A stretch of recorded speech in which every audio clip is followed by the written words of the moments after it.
বাংলাদেশ বেতার সিলেট। এখন শুনবেন স্থানীয় বাংলা সংবাদ। আসসালামু আলাইকুম। সন্ধে ৭টা, বাংলাদেশ বেতার সিলেট সংবাদ পড়ছি মোহাম্মদ ফয়সল উদ্দিন।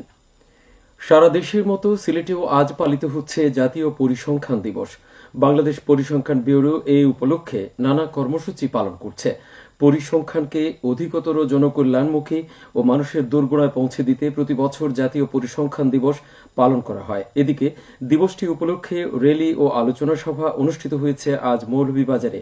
কালেক্টরেটে সকালে অনুষ্ঠিত হয় র্যালি এবং পরে সেখানেই অনুষ্ঠিত হয় আলোচনা সভা। এতে প্রধান অতিথি ছিলেন জেলা প্রশাসক মোহাম্মদ ইসরাইল হোসেন।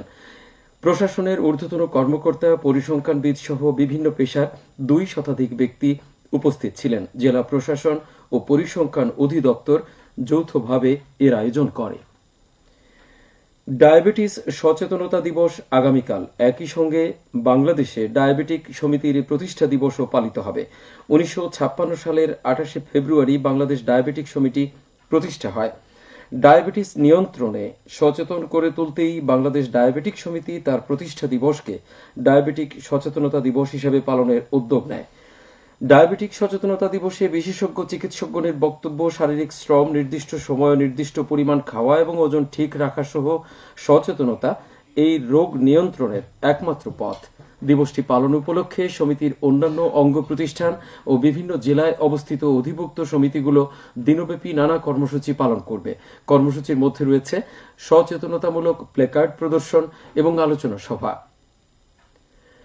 শাহজালাল বিজ্ঞান ও প্রযুক্তি বিশ্ববিদ্যালয়ের ২০২৪-২৫ শিক্ষাবর্ষের স্নাতক প্রথম বর্ষে ভর্তি পরীক্ষা অনুষ্ঠিত হবে আগামীকাল সকাল 10:30টায় বি ইউনিট বিজ্ঞান মানবিক বাণিজ্য শাখার এবং বিকেল 3টায় এ ইউনিট বিজ্ঞান শাখার ভর্তি পরীক্ষা অনুষ্ঠিত হবে।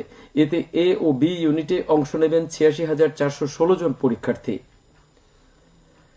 বাংলাদেশ আনসার ও গ্রাম প্রতিরক্ষা বাহিনী সুনামগঞ্জ জেলার আয়োজনে সমাবেশ অনুষ্ঠিত হয়েছে। আজ জেলা শিল্পকলা একাডেমি মিলনায়তনে এই সমাবেশ অনুষ্ঠিত হয়।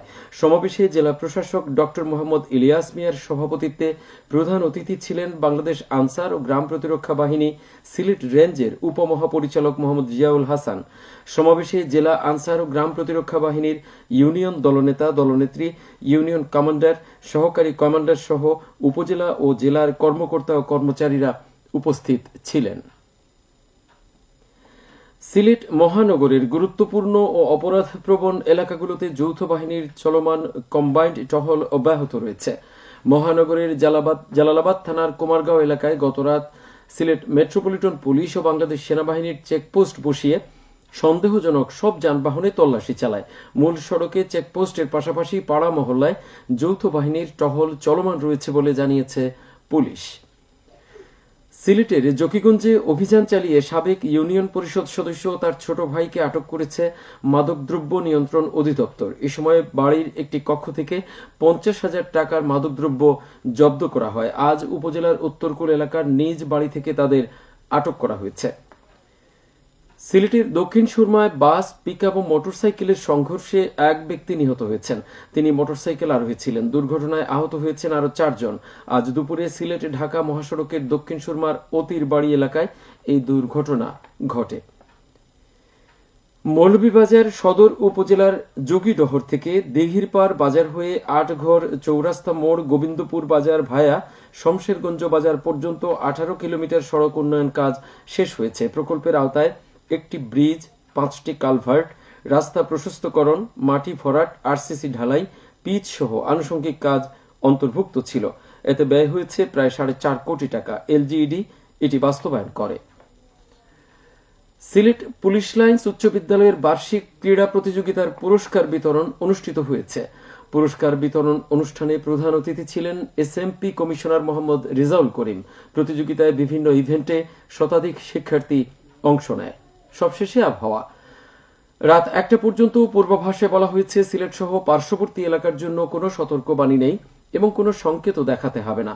আজ সিলেটের সর্বোচ্চ তাপমাত্রা ছিল ৩১.৫ ডিগ্রি এবং সর্বনিম্ন ১৫.৯ ডিগ্রি সেলসিয়াস। বাতাসে আর্দ্রতা ছিল সকালে ৫৮ এবং সন্ধ্যায় ৪৭%।